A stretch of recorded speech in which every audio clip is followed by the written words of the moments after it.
दोस्तों, भारत के खिलाफ उल्टा सीधा बोलना फ्रांसीसी पत्रकार को महंगा पड़ गया। दरअसल यूं तो भारत में बोलने की आजादी है। भारत में जर्नलिस्ट खुलेआम सरकार का विरोध करें या फिर भारत की विदेश नीति वगैरह को क्रिटिसाइज करें, इनके खिलाफ चीन और पाकिस्तान की तरह कोई कदम नहीं उठाया जाता, जो कि डेमोक्रेसी के लिए सही भी है। लेकिन कई पत्रकार इस फ्रीडम का गलत फायदा उठाते हैं। इनके साथ साथ कई ऐसे मीडिया एजेंसी भी है जो भारत के खिलाफ अमूमन आपत्तिजनक टिप्पणी करने में सबसे आगे रहती है। इनमें चाहे बीबीसी हो, टीआरटी जो कि टर्किश मीडिया है वह हो, या फिर अल जजीरा जो कि कतरी मीडिया एजेंसी है, ये हमेशा भारत के खिलाफ जहर उगलने का काम करते हैं। इन्हीं के साथ साथ कुछ ऐसे फॉरेन पत्रकार भी हैं जो हमेशा पक्षपात और भारत का सिर्फ वही पक्ष दिखाते हैं जो कि हकीकत से दूर रहता है। इसी के खिलाफ भारत सरकार कदम लगातार उठा रही है। अब ये सही है या फिर नहीं, ये हम आपके ऊपर छोड़ देते हैं। लेकिन क्या है ये पूरी खबर, इस वीडियो में हम समझेंगे।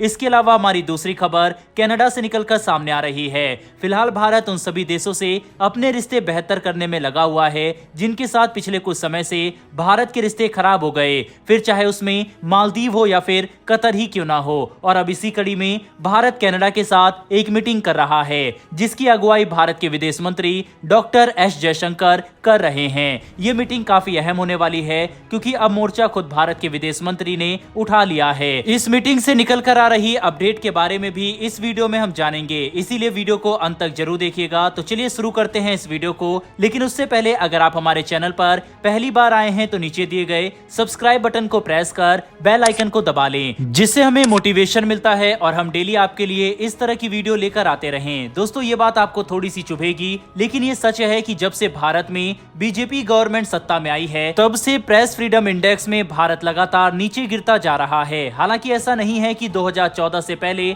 प्रेस फ्रीडम इंडेक्स में भारत बहुत अच्छा था, लेकिन 2014 से पहले के कंपैरिजन में आज अगर हम बात करें तो काफी बड़ा अंतर देखा जा सकता है। हालांकि जब हम अपने चैनल पर बीजेपी गवर्नमेंट की कोई चीज को क्रिटिसाइज करते हैं तो काफी सारे कमेंट आने लग जाते हैं, जबकि हम जो न्यूज कवर करते हैं वह world affairs, infrastructure, make in India और डिफेंस की न्यूज कवर करते हैं, जिसमें ऑलरेडी बीजेपी काफी अच्छा काम कर रही है। लेकिन उसके बावजूद जहां पर थोड़ी बहुत वीकनेस रहती है, जब हम उसको बताते हैं तो काफी सारे लोग नाराज हो जाते हैं। लेकिन हमारा काम सच बोलना है और जहां पर बीजेपी गलत है उनको क्रिटिसाइज भी करना है, फिर चाहे वह फाइटर जेट टेंडर में लगातार हो रही देरी हो या फिर इस तरह की खबर हो। 2013 में जब बीजेपी गवर्नमेंट नहीं आई थी तब भारत प्रेस फ्रीडम इंडेक्स में 140वें स्थान पर था, जो कि कहीं से भी अच्छा नहीं है। वहीं आज की बात करें, यानी कि बीजेपी गवर्नमेंट आने के बाद, तो आज भारत प्रेस फ्रीडम इंडेक्स में 161 रैंक पर है, यानी कि 180 देशों में भारत 161वें स्थान पर है। यानी कि भारत का परफॉर्मेंस बेहद घटिया है। प्रेस फ्रीडम इंडेक्स का मतलब साफ नाम से जैसा पता लग रहा है कि किस देश में पत्रकारों को बोलने की कितनी आजादी है। जिस तरह से भारत ने बीबीसी पर एक्शन लिया था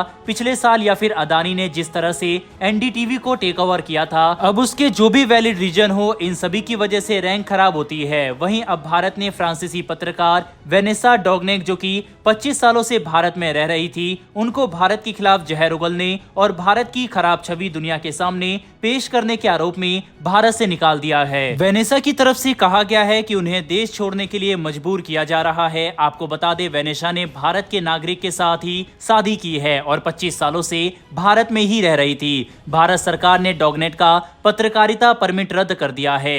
अब अगर कोई पत्रकार भारत के खिलाफ गलत रिपोर्टिंग कर रहा है या भारत की छवि खराब करने की कोशिश कर रहा है तो उसके खिलाफ इस तरह के कदम उठाना कहीं से भी गलत नहीं है। उल्टा हम चाहते हैं कि जो भारतीय पत्रकार भी है, भारत में ही रहकर भारत में नफरत फैलाने का काम करते हैं, उनके खिलाफ भी सरकार को इस तरह के कदम उठाने चाहिए, फिर चाहे भारत की प्रेस फ्रीडम इंडेक्स कुछ भी हो। क्योंकि हमें तो प्रेस फ्रीडम इंडेक्स की रैंकिंग भी सही नहीं लगती, क्योंकि इसमें अफगानिस्तान को भारत से ऊपर दिखाया गया है। अब ऐसा तो नहीं हो सकता कि अफगानिस्तान में पत्रकारों को ज्यादा आजादी है और भारत में कम, इसीलिए हम इस रैंकिंग को भी सही नहीं मानते।